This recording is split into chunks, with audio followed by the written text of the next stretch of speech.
दोस्तों इस चैनल पे फर्स्ट ईयर वाले स्टूडेंट्स को बहुत सारे सब्जेक्ट पढ़ाए जाते हैं जैसे कि Hindi, English, pol science, history etcetera. तो सिंपली आपको उन सब्जेक्ट्स की वीडियो देखने के लिए चैनल के आइकन पे क्लिक करना है एंड देन आपके सामने जब अगला इंटरफेस ओपन होगा तो आपको प्लेलिस्ट वाले ऑप्शन पे क्लिक करना है। तो प्लेलिस्ट वाले ऑप्शन पे क्लिक करने के बाद जब आपके सामने बहुत सारी प्लेलिस्ट ओपन होंगी तो आप यहाँ पे देख सकते हैं यही सारे आपकी सब्जेक्ट की सारे चैप्टर वाइज वीडियो मिल जाएंगी आपको यहाँ पे। तो आप एक एक करके वो सारे चैप्टर्स देख सकते हैं।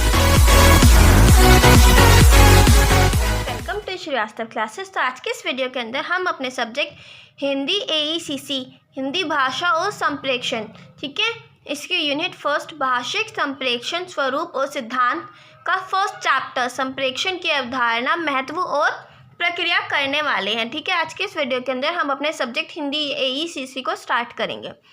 तो चलिए स्टार्ट करते हैं अपना फर्स्ट चैप्टर फर्स्ट यूनिट का। तो फर्स्ट टॉपिक है हमारा संप्रेषण का अर्थ यानी कि मतलब। तो संप्रेषण शब्द का अर्थ या फिर मतलब क्या होता है? सिंपल भाषा के अंदर अगर मैं बिना डेफिनेशन के बताऊं तो संप्रेषण का नॉर्मल मतलब होता है बातचीत करना, यानी कि मैं अपने विचारों को, मैं जो सोच रही हूँ, मैं उस बात को आप तक कैसे पहुँचा रही हूँ। तो ये जो पूरी प्रक्रिया होगा इसी को संप्रेषण कहते हैं। ठीक है, तो मैं अब ये सब कैसे पहुँचा रही हूँ आप तक, यानी मैं अपनी बात को दूसरों तक पहुंचाऊं तो बातचीत के द्वारा ही पहुंचाऊंगी ना।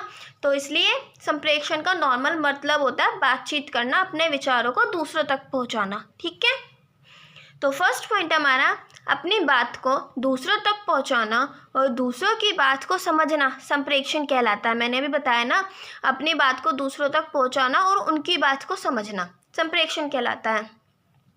हम बोलकर, सुनकर, देखकर, पढ़कर, चित्र बनाकर संप्रेषण कर सकते हैं। तो अब हम जो ये कम्युनिकेट करते हैं, यानी कि जब हम किसी से बातचीत करते हैं तो किन किन तरीक़ों से कर सकते हैं? हम बोलकर भी कर सकते हैं, हम सुनकर भी कर सकते हैं किसी की बात को, हम देखकर भी कर सकते हैं, यानी कि टीवी जैसे हम देखते हैं तो टीवी को देखने के द्वारा भी हम एक संप्रेषण की प्रक्रिया करते हैं। कैसे कि जो टीवी पे जो भी हम कुछ देखते हैं, ठीक है, वो हमें अपनी पूरी कहानी सुनाते हैं। जैसे कि हमने एक मूवी देख रहे हैं तो वो मूवी हम समझते हैं ना, तो अभी हमने बताया कि दूसरों की बात को समझना भी संप्रेषण कहलाता है। तो वो जो हमें उस मूवी के अंदर समझाना चाहते हैं हम उसे समझते हैं। ठीक है, हम पढ़कर, चित्र बनाकर भी संप्रेषण कर सकते हैं। तो ये हमने कुछ तरीके बता दिए कि संप्रेषण कैसे कैसे कर सकते हैं। नेक्स्ट पॉइंट हमारा दूसरे शब्दों में विचारों का आदान प्रदान करना संप्रेषण कहलाता है। यानी और छोटी भाषा में बोलूँ, छोटी सी परिभाषा दूँ तो विचारों का आदान प्रदान करना, यानी कि मैं क्या सोच रही हूँ, मेरी थिंकिंग क्या है, मेरे विचार क्या है, मेरे अंदर भावनाएं क्या हैं, ठीक है, मैं क्या सूचना आगे तक बढ़ाना चाहती हूँ, किसी को देना चाहती हूँ, तो उन सब का आदान प्रदान भी संप्रेषण कहलाता है। ठीक है, आदान प्रदान का मतलब होता है लेन देन, यानी जब मैं किसी से बात करती हूँ तो वो मुझे, यानी कि मैं उसके साथ अपनी फीलिंग शेयर कर रही हूँ और वो मेरे साथ अपनी फीलिंग शेयर कर रहे हैं। तो ये जो प्रोसेस हो गई, जो प्रक्रिया हो गई, इसको संप्रेषण कहते हैं। नेक्स्ट देखते हैं अपने नेक्स्ट पॉइंट क्या है हमारा। नेक्स्ट पॉइंट है हमारा मनुष्य और समाज के बीच जो विचारों, भावनाओं, सूचनाओं का आदान प्रदान होता है वो भाषा के द्वारा किया जाता है। यानी कि जो मनुष्य, यानी कि जो हम होते हैं और जो हमारा समाज है, एक मनुष्य और समाज के बीच में उनके जो विचार होते हैं, उनकी जो भावनाएं होती हैं, सूचनाएं होती हैं, उनका जो लेन देन होता है वो किसी भाषा के द्वारा किया जाता है। ये तो नॉर्मल है ना। अच्छा सोचो आप, मैं आपसे बात कर रही हूँ तो मैं किसी भाषा का इस्तेमाल कर रही हूँ ना, जो आपको भी पता है, मुझे भी पता है। तो इस वीडियो के अंदर मैं आपके लिए हिंदी भाषा इस्तेमाल कर रही हूँ, ठीक है। और पता है आपको, हम उसी भाषा का इस्तेमाल कर सकते हैं। भाषा एक माध्यम होता है बात करने का या फिर किसी से संप्रेषण करने का, ठीक है। तो हम उसी माध्यम का इस्तेमाल कर सकते हैं जो दोनों को आता हो, यानी सुनने वाले को भी पता हो अच्छे से और बोलने वाले को भी पता हो उसके बारे में अच्छे से, ठीक है। तो जैसे कि मैं अभी आपको ये सारा टॉपिक समझा रही हूँ हिंदी में, तो इसका मतलब आपको भी हिंदी अच्छे से आनी चाहिए और मुझे भी आनी चाहिए। तो फिर हमारी तभी ये जो संप्रेषण की जो प्रक्रिया है वो तभी अच्छे से हो पाएगी, ठीक है। तो हम इसके अंदर जो हमारा माध्यम है वो भाषा है। तो जब भी हम कोई मनुष्य या फिर समाज अपने विचारों, भावनाओं, सूचनाओं का लेन देन करता है, आदान प्रदान करता है, तो वो किसी भाषा के द्वारा करता है, ठीक है। नेक्स्ट हमारा संप्रेषण की अवधारणा, ठीक है। तो फर्स्ट पॉइंट है संप्रेषण शब्द जो है हमारा वो दो शब्दों से जुड़कर बना है। पहला है सम, दूसरा है प्रेषण। सम का मतलब होता है समान रूप से, प्रेषण का मतलब होता है आगे भेजना। यानी कि कोई भी विचार या फिर जानकारी को समान रूप से आगे भेजना, ये हमारे संप्रेषण का मतलब होता है। अंग्रेजी में इसे कम्युनिकेशन कहते हैं, यानी संप्रेषण जो हमारा शब्द है, इंग्लिश में इसको कम्युनिकेशन कहते हैं। ठीक है, इसकी उत्पत्ति लैटिन भाषा के कम्युनिस्ट शब्द से हुई, यानी जो हमारा कम्युनिकेशन जो ये शब्द है, इसकी उत्पत्ति हुई थी लैटिन भाषा के कम्युनिस्ट शब्द से। ठीक है, कम्युनिस्ट का मतलब होता है भेजना, आदान प्रदान करना, यानी किसी चीज़ को आगे भेजना या फिर लेन देन करना। ठीक है, संप्रेषण के द्वारा व्यक्ति समाज में संबंध बनाता है, यानी कि हमारी ये जो प्रक्रिया है संप्रेषण, इसके द्वारा व्यक्ति समाज के अंदर अपने रिश्ते बनाता है। तो कैसे? संप्रेषण का मतलब जैसे कि हम बातचीत कर रहे हैं, तो हम बातचीत के ज़रिए अपने समाज के अंदर रिश्ते बनाते हैं। ठीक है, नेक्स्ट हमारा सूचना और तकनीकी के क्षेत्र में संप्रेषण एक ऐसा शब्द है जिसका मतलब होता है किसी सूचना या जानकारी को दूसरों तक पहुंचाना। सूचना यानी इंफॉर्मेशन और टेक्नोलॉजी का एक ऐसा फील्ड होता है जिसके अंदर संप्रेषण का मतलब होता है अपनी सूचना या फिर जानकारी को दूसरों तक पहुंचाना। ठीक है, तो सूचना तकनीकी क्षेत्र में संप्रेषण का एक ऐसा शब्द माना जाता है जिसका मतलब होता है किसी सूचना या फिर जानकारी को दूसरों तक पहुंचाना। नेक्स्ट पॉइंट देखते हैं अपना। नेक्स्ट पॉइंट है हमारा, संप्रेषण एक ऐसी ताकत है जो समाज को एक साथ जोड़ती है। मैंने अभी बताया ना आपको कि संप्रेषण के जरिए, बातचीत के जरिए हम समाज में रिश्ते बनाते हैं। ठीक है, तो जब हम अपने समाज में रिश्ते बनाते हैं तो क्या होता है, समाज एक साथ जुड़ता है। तो इसलिए संप्रेषण एक ऐसी ताकत है जो समाज को एक साथ जोड़ती है। ठीक है, तो नेक्स्ट टॉपिक है हमारा संप्रेषण की परिभाषाएं। ठीक है, इसके अंदर हम कुछ परिभाषाएं पढ़ेंगे संप्रेषण की जो अलग अलग लोगों ने हमें दी हैं। ठीक है, फर्स्ट डेफिनेशन है हमारी चार्ल्स ई आस्कुट के अनुसार आमतौर पर संप्रेषण तब होता है जब कोई स्रोत या फिर स्रोत, कोई बोलते हैं संदेश भेजने वाला, किसी दूसरे को अपने संदेश के द्वारा प्रभावित करता है। ठीक है, यानी कि चार्ल्स ई आस्कुट के अनुसार संप्रेषण तब होता है जब कोई स्रोत या फिर जो कोई संदेश भेजता है वो किसी दूसरे को अपने संदेश के द्वारा प्रभावित कर ले। ठीक है, जब कोई स्रोत संकेतों का प्रयोग करके अपने आप को श्रोता के साथ जोड़े तो वह प्रक्रिया संप्रेषण कहलाती है। यानी कि जब कोई स्रोत या फिर संदेश भेजने वाला जो होता है वो कुछ ऐसे संकेतों का इस्तेमाल करे जिससे कि वो अपने आप को अपने श्रोता के साथ जोड़ ले, तो वो प्रक्रिया संप्रेषण कहलाती है। जैसे कि हमारे जो प्रधानमंत्री है वो कुछ बोल रहे हैं, ठीक है, होता है ना, तो हम उनके साथ कैसे जुड़ जाते हैं, हम उनके श्रोता होते हैं। श्रोता वो लोग होते हैं जो संदेश को सुनते हैं, प्राप्त करते हैं। ठीक है, तो जैसे कि हमारे प्रधानमंत्री हमारे साथ जब वो संबोधन करते हैं तो वो क्या करते हैं, हमारे साथ आई कांटेक्ट करते हैं। ठीक है, वो हमें कुछ ऐसे वर्ड्स बोलते हैं, वो अपने हाथों का इस तरीके से इस्तेमाल करते हैं, वो ऐसे संकेत देते हैं कि हम जो लोग श्रोता होते हैं हम उनके साथ जुड़ जाते हैं, तो उनकी जो संप्रेषण की जो प्रक्रिया होती है वो पूरी हो जाती है और वही प्रक्रिया संप्रेषण कहलाती है। ठीक है, तो चार्ल्स ई आस्कुट ने यही कहा था कि जब कोई स्रोत या फिर संदेश भेजने वाला किसी दूसरे को अपने संदेश के द्वारा प्रभावित कर ले, अपने साथ जोड़ ले, तो वो प्रक्रिया संप्रेषण कहलाती है। ओके, चलिए अब अपनी नेक्स्ट डेफिनेशन देखते हैं। नेक्स्ट है हमारी लुइस ए एलन। ठीक है, तो लुइस ए एलन के अनुसार संप्रेषण वह प्रक्रिया है जिसके द्वारा स्रोत अपने विचारों को दूसरे व्यक्ति के दिमाग में डालने या उसे समझाने की कोशिश करता है। ठीक है, तो लुइस ए एलन ने कहा कि संप्रेषण एक वो वाला प्रोसेस है, वो प्रक्रिया है जिसमें कोई एक व्यक्ति अपने विचारों को दूसरे के दिमाग में भरने की कोशिश करे या फिर उसे समझाने की कोशिश करे, तो वो जो प्रक्रिया है वो संप्रेषण की प्रक्रिया है।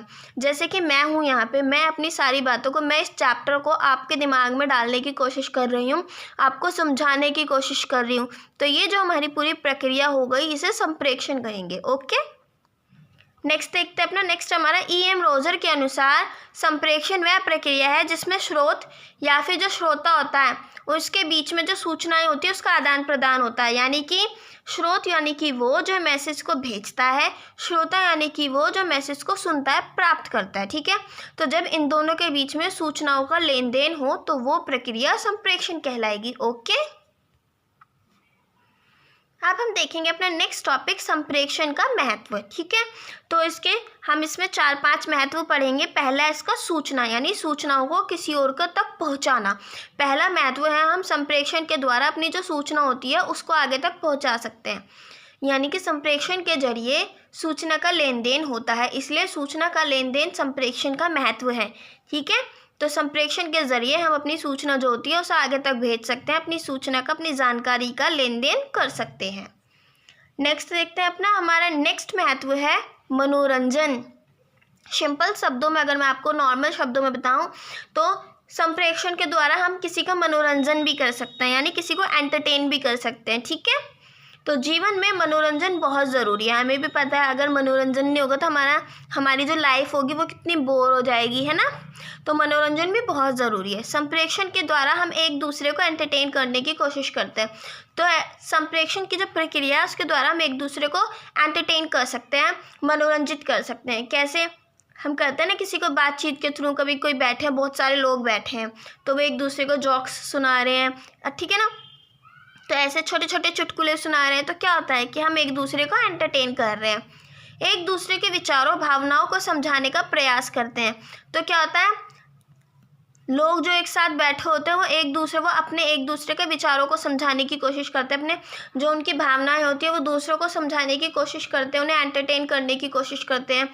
ठीक है, होता है ना, कभी कभी दो लोग बैठ गए हैं, चलो माना वो चुटकुले नहीं सुना रहे एक दूसरे को, लेकिन अपनी स्टोरी सुना रहे हैं, अपनी भावनाएं बता रहे हैं कि मेरे साथ उस टाइम ऐसा हुआ था, या फिर मैं ये सोचती हूँ तुम्हारे बारे में, तुम मेरे बारे में ये सोचते हो। ठीक है, तो वो कैसी भी बातें कर सकते हैं, तो वो एक दूसरे को अपने विचारों और भावनाओं को समझाने का प्रयास करते हैं। ठीक है, तो मनोरंजन के ज़रिए, यानी जब हम मनोरंजन के ज़रिए शिक्षा देना भी आसान हो जाता होता है ना, किसी को फ़न के अंदर, मतलब फ़न में किसी को पढ़ा दे तो वो बच्चा भी आसानी से समझ जाता है। डांट कर पीट कर समझाने में थोड़ी दिक्कत होती है, लेकिन उसको मज़े में सब कुछ समझा जाओ तो बच्चा भी आसानी से समझ जाता है, पढ़ाई बहुत अच्छे से होती है।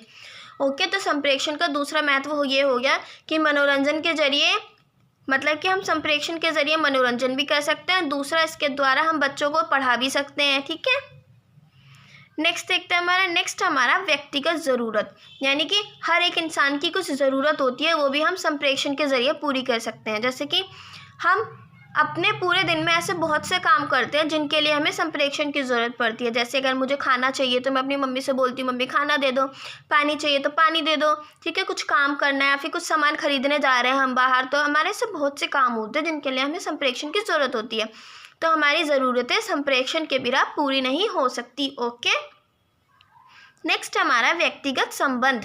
ठीक है, तो एक इंसान दूसरे इंसान के साथ कैसे संबंध बना रहा है ये भी हमारे संप्रेषण पर डिपेंड करता है, यानी कि व्यक्ति को किसी से भी संबंध बनाने के लिए संप्रेषण की ज़रूरत होती है। मैंने अभी आपको थोड़ी देर पहले वीडियो के अंदर बताया था कि जब हम किसी के साथ अपने रिश्ते बनाना चाहते हैं तो हमें उसके लिए भी संप्रेषण की ज़रूरत होती है। हम किसी से बातचीत कर ही तो रिश्ते बना सकते हैं ना, तो वही मैंने इसमें बताया है।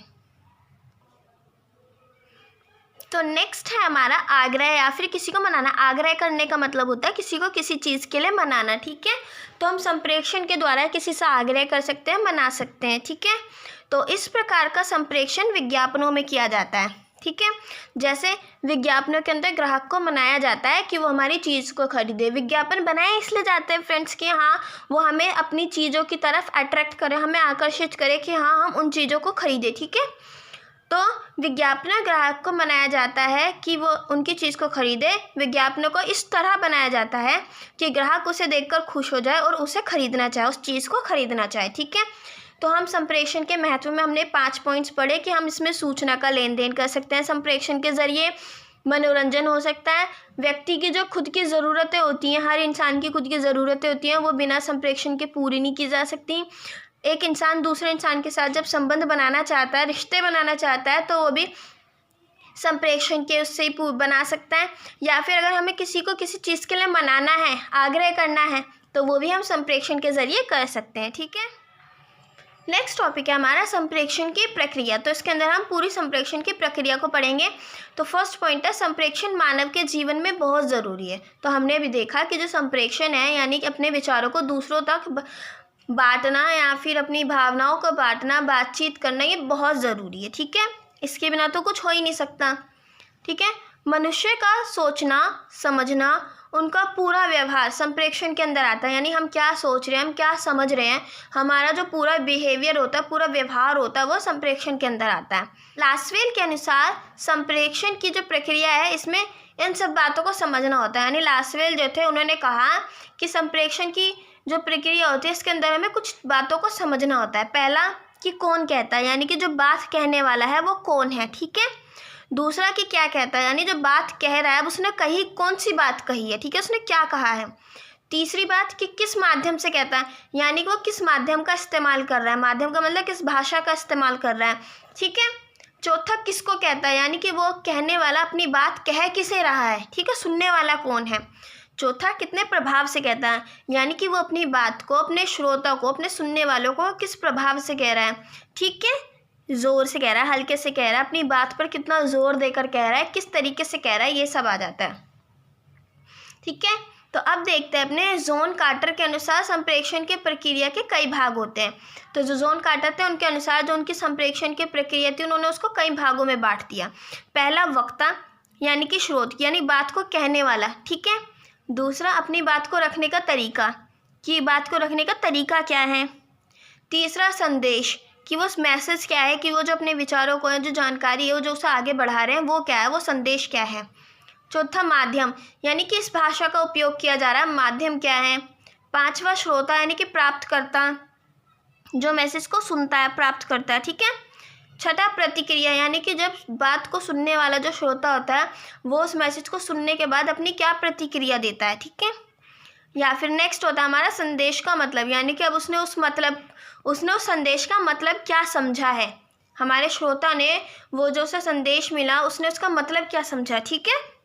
तो जॉन कार्टर के अनुसार संप्रेक्षण की प्रक्रिया को इन भागों में बांटा गया, ठीक है। तो उन्होंने ये भाग बताए एक संप्रेक्षण की प्रक्रिया के। तो नेक्स्ट टॉपिक है हमारा संप्रेक्षण की प्रक्रिया के तत्व। तो इसके अंदर हम जो प्रक्रिया के अंदर जो तत्व आते हैं उसको पढ़ेंगे। पहला है हमारा संप्रेक्षक या फिर स्रोत, ठीक है। तो संप्रेक्षक या फिर स्रोत क्या होते हैं, ये एक ही बात है, ठीक है। तो अपनी बात को कहने वाला या फिर संदेश को भेजने वाला संप्रेषक होता है, ठीक है। दूसरा हमारा संदेश, जो बात श्रोता के साथ बांटी जाती है, यानी बांटता है स्रोत, जो बात श्रोता के साथ बांटता है वो संदेश कहलाता है, ठीक है। तीसरा है हमारा माध्यम, जिस भाषा का उपयोग किया जाए, यानी माध्यम क्या इस्तेमाल कर रहे हैं हम, भाषा क्या इस्तेमाल कर रहे हैं, वो माध्यम कहलाती है। चौथा होता है ग्राही या फिर श्रोता, ग्राही यानी कि जो उसे ग्रहण कर रहा है बात को, ठीक है। श्रोता यानी कि जो बात को सुन रहा है। तो ये एक ही वर्ड के लिए, रिसीवर के लिए यूज़ हुआ है, ये इंग्लिश में इसको रिसीवर कहते हैं, ठीक है। तो जो संदेश को प्राप्त या फिर ग्रहण करता है उसी को ग्राही या फिर श्रोता कहते हैं। नेक्स्ट हमारा फीडबैक, संदेश को समझने के बाद श्रोता की उस संदेश पर प्रतिक्रिया को फीडबैक कहते हैं, ठीक है। तो ये हमारा एक छोटा सा मैंने चेन बनाएंगे, फ्लो चार्ट बनाया है हमारी संप्रेक्षण की प्रक्रिया का, कि जो एक स्रोत होता है वो एक माध्यम के ज़रिए यानी किसी भाषा के ज़रिए अपने संदेश को श्रोता तक पहुंचाता है, और जो श्रोता होता है वो उस बात को सुनने के बाद, उस संदेश को सुनने के बाद उस पर अपनी एक प्रतिक्रिया देता है स्रोत को, जिससे कि जो बात कहने वाला होता है उसको ये पता चल जाए कि श्रोता को उसकी बात समझ आई भी है, या फिर अगर आई है तो गलत तो नहीं समझ आ गई, जो वो समझाना चाहता था वो तो समझ आई है ना, और अगर उसे वो बात समझ नहीं आई है तो वो दूसरे तरीके से उसको समझाने की कोशिश करता है, ठीक है। तो फ्रेंड्स, ये हमारा जो फर्स्ट चैप्टर था, हमारी फर्स्ट यूनिट का यहाँ पे कंप्लीट हो गया है। नेक्स्ट वीडियो के अंदर हम अपने सेकंड चैप्टर को करेंगे, ठीक है। फ्रेंड्स, हमारे चैनल पे और भी सब्जेक्ट्स पढ़ाए जाते हैं ग्रेजुएशन के, जिनके लिंक आपको डिस्क्रिप्शन बॉक्स में मिल जाएंगे। और एक और बात फ्रेंड्स, अगर आपको हमारी वीडियो से रिलेटेड कोई भी डाउट है या फिर आपको हमारी वीडियो से रिलेटेड कोई भी कंप्लेन है तो प्लीज़ हमें कमेंट कीजिए, ठीक है फ्रेंड्स। हम आपके कंप्लेन को या फिर डाउट को दूर करने की पूरी कोशिश करेंगे। फ्रेंड्स, प्लीज़ अगर आपको वीडियो पसंद आ रही है तो प्लीज़ इसको शेयर ज़रूर करिए और इसको लाइक और कमेंट ज़रूर करिए। इससे हमें काफ़ी मोटिवेशन मिलती है, जिससे कि हम आपके लिए अगली वीडियो भी ला सकें, ठीक है। अच्छा फ्रेंड्स, हमने अभी अपने टेलीग्राम पे एक ग्रुप बनाया है, ठीक है। तो उस ग्रुप के अंदर आपको अगर कोई भी सब्जेक्ट से रिलेटेड कोई भी वीडियो आती है जो हम अपलोड करते हैं, या फिर सोल से रिलेटेड कोई भी इन्फॉर्मेशन आती है, तो वहाँ पे आपको सबसे पहले इन्फॉर्म कर दिया जाएगा, ठीक है। तो उसका लिंक आपको डिस्क्रिप्शन बॉक्स में मिल जाएगा, आप हमें भी वहाँ पर ज्वाइन कर सकते हैं, ठीक है। आप हमें हमारी सोशल साइट जैसे कि फेसबुक, और इंस्टाग्राम पर भी कांटेक्ट कर सकते हैं, जिनका लिंक भी आपको डिस्क्रिप्शन बॉक्स में मिल जाएगा। Thanks for watching. जय हिंद, जय भारत। पसंद आए तो लाइक कीजिए, सब्सक्राइब कीजिए एंड शेयर तो ज़रूर कीजिए।